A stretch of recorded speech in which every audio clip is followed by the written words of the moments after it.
So my fellow Americans, whatever you may believe, whether you prefer one party or no party, whether you supported my agenda or fought as hard as you could against it, our collective futures depends on your willingness to uphold your duties as a citizen, to vote, to speak out, to stand up for others, especially the weak, especially the vulnerable, knowing that each of us is only here because somebody, somewhere, stood up for us.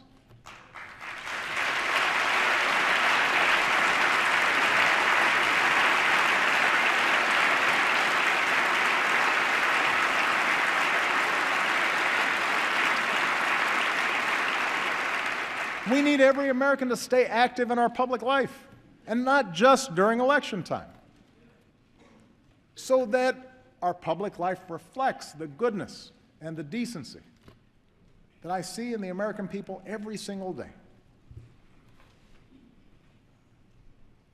It is not easy.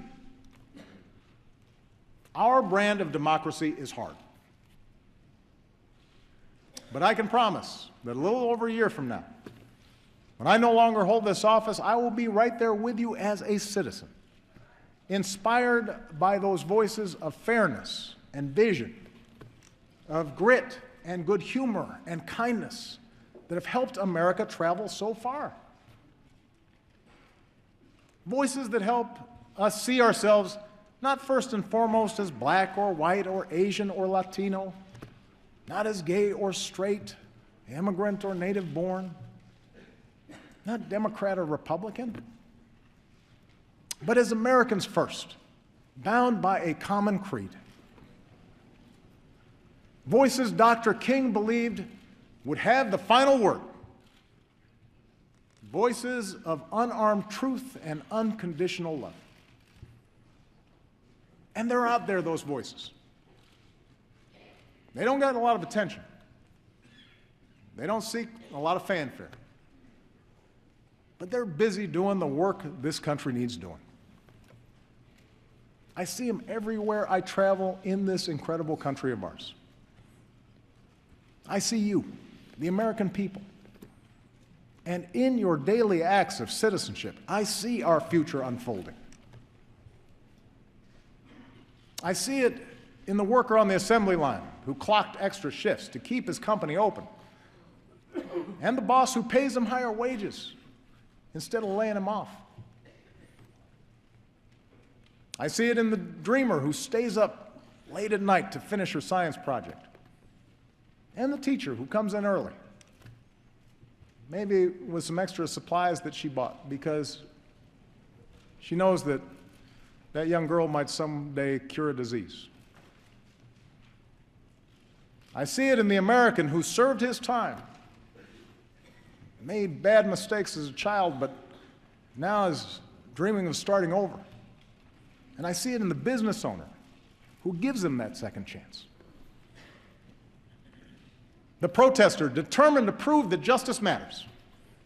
And the young cop walking the beat, treating everybody with respect, doing the brave, quiet work of keeping us safe. I see it in the soldier who gives almost everything to save his brothers. The nurse who tends to him till he can run a marathon. The community that lines up to cheer him on. It's the son who finds the courage to come out as who he is. And the father whose love for that son overrides everything he's been taught. I see it in the elderly woman who will wait in line to cast her vote as long as she has to.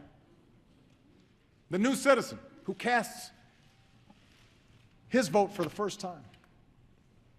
The volunteers at the polls who believe every vote should count.